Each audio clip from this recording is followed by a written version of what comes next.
So I'm coming at you today with a discussion about the concept of mood in writing. And I'm going to, of course, explain what mood is to you, although I think you have a pretty good handle on it. But I'm going to be a little more specific than you might be used to when it comes to that word. And I'm going to go through a story and I'm going to show you that mood isn't static. And what that means is mood changes in even short stories. I could pick up a book and the genre could be humor, but I can tell you for a fact that I know the book isn't going to be funny the entire way, start to finish. That's just impossible. Parts of the story will be serious. There might even be sad parts.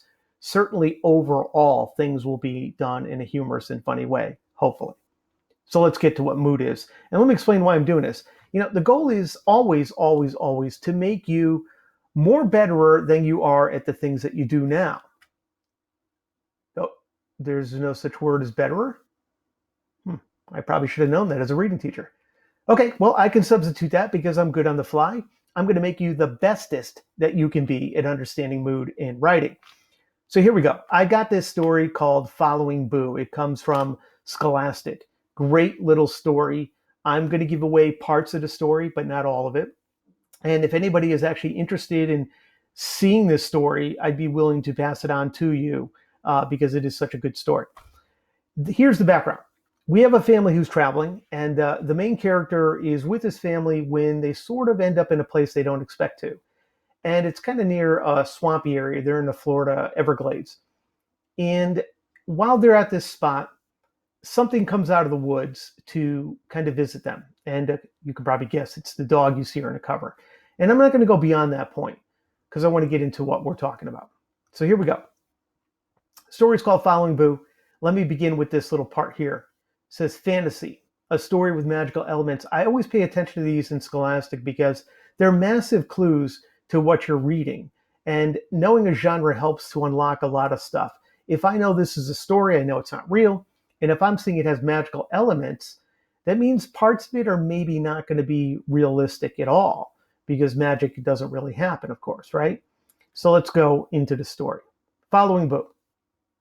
It says, as you read, think about what does this story say about life and death? Okay, I will do that. The first time we saw him, my little sister thought he was a ghost. In some ways, she was right, though there's not really a word for what he was. We'd parked in the Ponce de Leon Travel Park outside St. Augustine, Florida. Stop 5 and the longest family vacation ever. My family's okay, but after 2 weeks being stuck in a rented RV with my parents and little sister was getting old.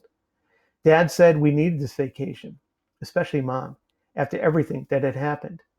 Maybe so, but I didn't see how driving from Maryland to Florida would make things right, the way they used to be. I sat at the picnic table watching what Dad called swamp fog creep from the forest on the other side of the park. I wonder what my friends are doing back home. And then, thinking about home made me think about who wasn't there anymore. My throat tightened. Nathan, look, Maggie said, her eyes wide. On the other side of the park, something had wandered out of the misty shadows of the forest. Maggie grabbed my hand. It's a ghost! I squinted into the fog and pulled Maggie a little closer. It's just a dog. All right, so let's analyze this, meaning let's dig in and take a look at this. And I want you to keep another term in your head. I know I'm throwing stuff at you. Mood, of course, is how the author wants us to feel at some parts of his or her story. But I want you to think of this other word, close reading. Another way to think about it is careful reading. I am reading really carefully. I'm not just reading this out loud. I'm digging back into the story and I'm asking myself, how is the author creating mood? And I do that by looking at types of phrases, the way the sentences are put together, and I look at word choice. Any type of figurative language that pops up, I'm really going to pay attention to too. So here we go. Looking back at the beginning, I was struck by the beginning word here. We see ghost shows up a couple times, and then this phrase swamp fog is in there. All those sound kind of creepy to me, right? Ghosts are creepy. Swamp fog is that kind of mistiness that comes out of the swamp areas and creeps along the ground. Really not a great feeling. So my initial thought was, I'm supposed to be creeped out by this.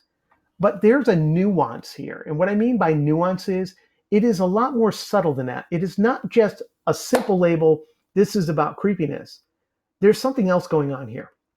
And here we go. Look at the first couple lines. The first time we saw him, my sister thought he was a ghost. So she sees him. We know it's a dog. She thinks it's a ghost. In some way, she was right, though there's not really a word for what he was. That gave me major pause. Because if if he is a ghost, and they're not really sure, but he's not really a ghost, and they don't know what he is. I mean, I would assume he's a dog, but then they're saying he's maybe really a ghost, but he's not either of those things. This to me creates great mystery.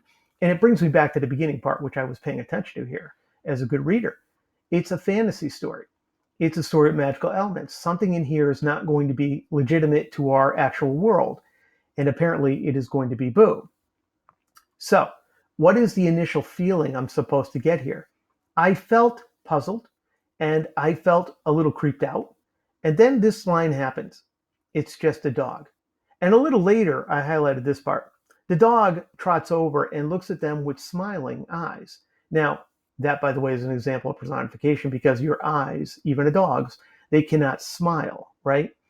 But when I look here, this is a shift in mood very quickly from this is kind of creepy to now maybe it's okay because it's just a dog and he's a friendly one at that. Notice how mood shifted. Notice the word choices that were made. And notice that, like I said before, this is nuanced mood. It isn't simple mood. It isn't just creepy. It's mysterious creepiness. Okay, there's being creeped out where you get the chills. And then there's creepy where it's like, well, that's really weird. And I don't know if I want to explore it, but I am really curious about it. That's how I feel at the beginning of the story.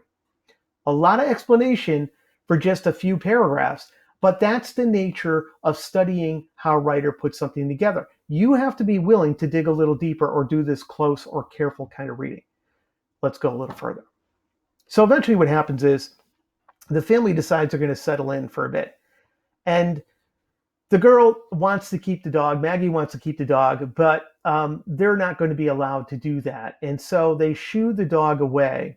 And the dog steps out. Let me see if I have that part here. Here we go. Sorry. It's later in the evening. I'm going to pick up here. It says, when I came out that evening, Boo was still there. He followed close as we wandered around the campground. It was strangely desolate. A gust of wind blew the rusty playground swings back and forth, making a creaking sound. It's creepy here, I said to Dad. That must be the off-season, he said with a shrug. Besides, he added, grinning, isn't it nice having a place to ourselves? When it was time to go to bed, Maggie insisted Boo stay. But Dad said we had to let him go because he belonged to someone else. But when I opened the RV door to let Boo out, he just looked up at me and whined, like he didn't want to go out by himself. Go on, I said softly. He hopped out reluctantly, and I watched him wander across the park and into the forest. Okay, notice, by the way, there's a missing line here and a missing line here. These are breaks between the reading that suggest we are looking at an independent scene. And it's true. We jump to later in the same night. Boo hasn't left, and then we get a description of the grounds that they're on. Now, here's what you missed. They mentioned that the grounds, this campground, was never on a map. They went to look back at a map and they couldn't find it at all. Creepy, mysterious, weird, right? Okay. Then we get these great word choices. He looks at the campground and it's strangely desolate. Fantastic word choice. Desolate means something is empty and almost like timelessly empty. It's kind of like staring into the desert. You look at a real desert and it's just desolation. There's nothing there at all, and it doesn't give you a great feeling necessarily. And that's how this feels. There's a gust of wind. It makes this old rusted swing set creak back and forth. Ooh, that's a chilly one, right? Again, very descriptive. It paints a picture of a place that seems kind of forgotten because the swing is so rusty and out of shape. Nobody's obviously been here a while or used it. The kid says it's creepy. And then Dad, he kind of almost changes everything when he says, it's the off season. It's kind of nice to have the place to ourselves. So I don't know that I'm supposed to feel completely creeped out, but it is strange. And then it continues on. They decide they have to let Boo go, the dog, and he hops out, but he does so reluctantly. Reluctantly means he doesn't want to do it. He's being forced to do it. Is it because he's afraid of what's out in the swamp, in the forest? Or is it because he doesn't want to leave the company of the people there? I don't know. But mood-wise, This is a little bit creepy. It is definitely mysterious. I don't think I'm meant to feel terrified creep. Again, it's on that mysterious, what the heck is going on type of thing here. All right, I'm going to skip a little further. The next day, the family kind of breaks up a little bit. The dad goes off to do something, the mom does something, and our main character here, he decides that he's going to go into the woods and try to find Boo. And almost as soon as he makes that decision, his mom leaves, Boo comes out of the woods and he begins to follow him. And so we're going to see what it's like here. I'm picking up a little later. I trotted across the park to the edge of the woods. The vines were so dense I couldn't see more than 5 feet in front of me. Spanish moss hung in long silver tendrils from the trees. I glanced back at our RV. Maybe this wasn't such a good idea. All right. So the Spanish moss is this stuff you see here in the tree on the left-hand side. It's this long, creepy, parasitic thing. It grows on trees down south a lot, makes them actually look very creepy. You see them near swamp areas, and they can sometimes choke off trees. They survive by putting little burrs inside the tree and drawing water from it, nutrients. But here's the point. It paints a picture that's a little bit creepy. Look at the line here. The vines were so dense, I couldn't see more than 5 feet in front of me. Okay, very thick jungle he's going to step into. He might not see where he's going to be able to go. I continue on. Just then, something rustled in the leaves. Boo pushed through a thick bunch of palmettos and wagged his tail. Hey, you, I said, patting his head. You going to show me where you live? Woof! Boo pushed through the wall of vegetation and disappeared. I plunged in after him, stumbling over tree roots. Vines clawed at my shirt and grabbed at my legs and feet, scratching my skin. But I kept going. I dropped to my hands and knees to crawl on a branch, and my foot hit something sharp. The ground was wet. Swamp water seeped between my fingers. I scraped a spider web off my face and peered into the woods for Boo. Okay, notice the transition in mood now. He goes into the vegetation, and it's described, first of all, I didn't highlight it, but it's right here. It's described as a wall of vegetation. Almost like, walls are meant to keep things in or keep them out. Almost like, don't come in here. And he has to push through it. And then he does, and he stumbles. He falls forward. Vines clawed his shirt. If you're paying any attention to what I said before about eyes can't smile, how that's an example of personification, well, you know that this is another example of personification. Vines can't claw at you and grab you. But the author does that for an effect, to make it sound like either they're trying to tackle him, hurt him, or stop him from going forward in some way. But it's not a great mood being developed here. This is kind of creepy. His legs ache. He scratches his skin. He hits something sharp. He's getting wet. Later on, we find his foot is bleeding. Okay, he's got to take spider webs all over his face. It's kind of a bad idea is what I'm getting the sense of. My sense of fear and worry for him is going up, which is, I think, is what the author is trying to create here. But at the same time, I remain extremely interested in where they're going and what's going on in these woods. All right, skipping again a little more. I mentioned the blood-covered feet. Here, I thought this was a great word choice. He kind of stumbles into a little bit of a clearing, and he's tired, he's hurt, he's sweating, he's got the blood, and he looks back and he says, "It was as if the park and the RV and Mom never existed." I noted that because, again, word choice matters so much here. And when we're reading closely and carefully, we want to look at certain words sometimes a little more than just once. When you say you look back from someplace and there's a lot of thick trees in a way and you say, well, I can't see anything, that's one feeling. If you look back and you go, wow, it's like everything disappeared, well, that creates another feeling. If you look back and you say, man, it's like the place I left doesn't exist anymore, that creates a very different emotional feeling in you. It's mysterious and weird and magical, but mostly it's a bad feeling. Like my entire world has vanished and now I'm in some other world. That is purposeful. That is not an accident. That is the author building a mood in you as a reader, if you're paying attention. So we go further. I'm not going to explain what they discover there. You can read that for yourself on your own another time. What I am going to talk about is, as they kind of stumble further down another path around this building, it says here, I found Boo in a beautiful sunlit clearing on the banks of a stream, drinking. Gingerly, he eased himself into the water and started swimming. Great idea, I said, kicking off my flip-flops. I put my feet in the cold water, wiggling my toes and watching the blood wash away.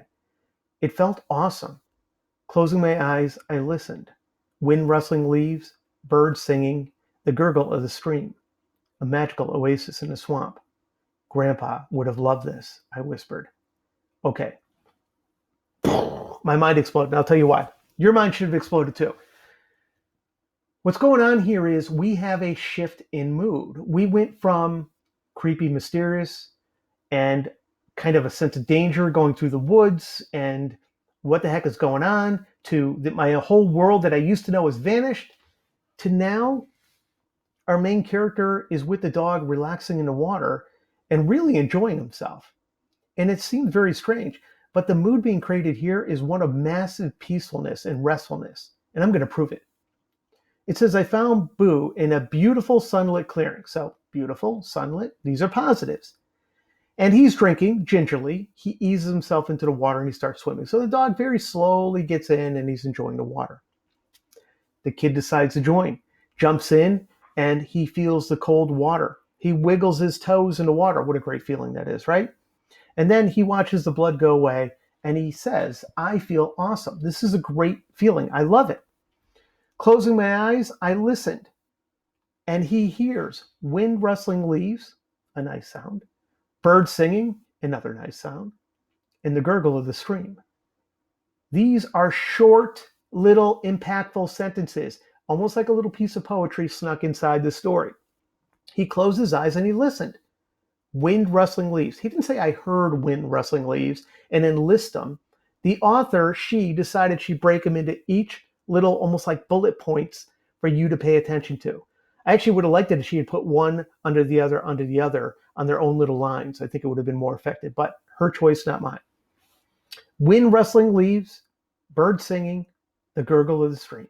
These are all pleasant sounds and very relaxing. And here comes a big whopper. A magical oasis in the swamp. There's that word again, magical. That was way at the beginning. Remember when I brought it up? They tell you what kind of story you're reading. This is a magical oasis in the swamp. And an oasis is, that little, like if you ever watch Bugs Bunny, Roadrunner, any cartoon where a character's lost in the desert and then they imagine they see water in the middle of nowhere. It's water that is in a spot where it's mostly dry and a place where people and animals can go get water to survive. He describes it that way. It's a magical oasis for him. And that's a very strong image and an important part of the story. He has gone through a lot of muck and nastiness and gross things and gotten cut up and hurt, only to end up in a magical place in the middle of it all.